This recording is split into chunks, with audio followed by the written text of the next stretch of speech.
A YouTube video showing the arrest of a man filming the FBI building in Pocatello has created quite a stir in recent days, but questions still remain. One of the biggest issues being debated is whether he had to show his ID to the officer. It turns out there is a clear legal answer. KPVI News that works for you reporter Rachel Cox-Rosen has the details. We got a report that you were recording the FBI building, so I need to see your identification.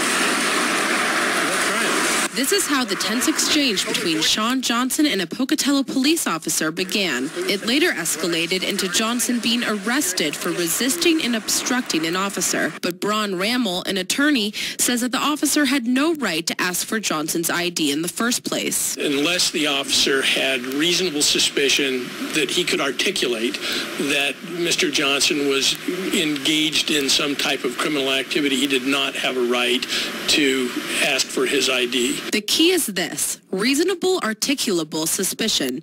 In other words, in a court of law, officers must be able to say out loud the crime suspected of a person before they can make any commands. As for charging someone with resisting and obstructing, Rammell told me this. There first of all has to be a lawful command, something that gives the officer a right to ask for the ID to begin with, which starts with reasonable, articulable suspicion.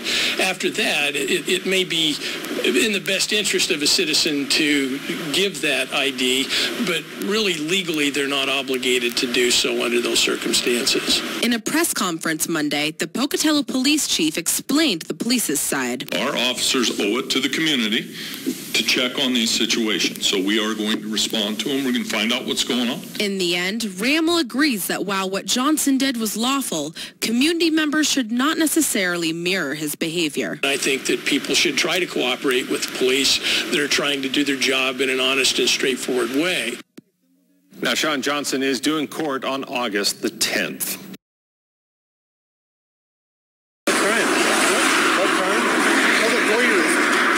Public voyeurism, apparently the crime. The Pocatello Police Department says it's being inundated now with questions from folks from all around the country about a confrontation being shared on social media between a man recording video on public property and an officer. Good evening. That video on YouTube has been seen by thousands. Many concerned that the man's First Amendment rights were violated. Police say that isn't the case, claiming the man wasn't arrested for recording video, but for resisting and obstructing officers. KTVB's Natalie Shaver talked to a professor of law with the University of Idaho for more insight into the situation, and she joins us now.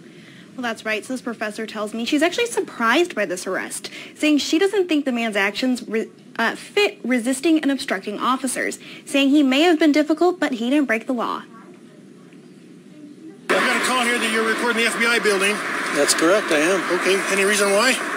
Because I can. Okay, do you have your ID on you? Right now I'm conducting a criminal investigation. We got a report that you were recording the FBI building, so I need to see your identification. What crime? What crime? Public voyeurism.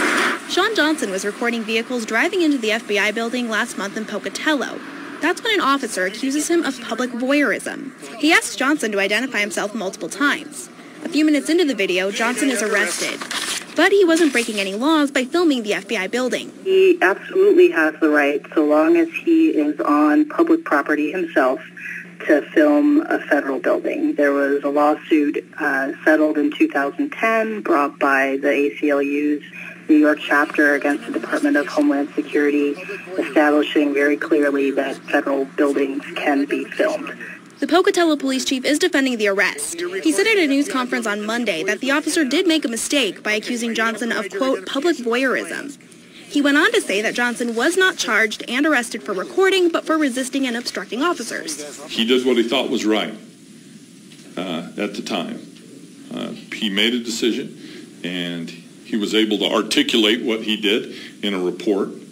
And so, yeah, I think he handled it all right. I'm surprised, actually, that the police department is defending the arrest. Catherine McFarland, a law professor at the University of Idaho, says she doesn't see Johnson's actions as fitting for resisting and obstructing officers. When you resist, delay, or obstruct, you have to do it willfully. And being difficult is not enough. He did give his name, right? He wasn't refusing to do anything. that the officers asked him to do. So I am searching in vain for a reason to arrest him. This video is just one of multiple videos Johnson has posted of confrontations with police. He put out a response on Monday saying he started taking videos like this about a year ago. I do have other videos I have taken earlier this year that I haven't even uploaded yet. One was for also filming the FBI complex, and the call was from the FBI security themselves. Again, I was across the street, and this time the officers were able to identify me without me even having given them my name or ID. And that's why I was surprised that the officer more recently was so adamant about IDing me. I film police frequently, and many of them greet me by name when they see me filming. Johnson is scheduled for a court appearance in August. I reached out to both Johnson and the Pocatello Police Department and have yet to hear back, but the Pocatello Police Chief did say in Monday's news conference that the reason the officer was there in the first place is because they were responding to a call from a community member, and that as police officers, they owe it to the community to take their call.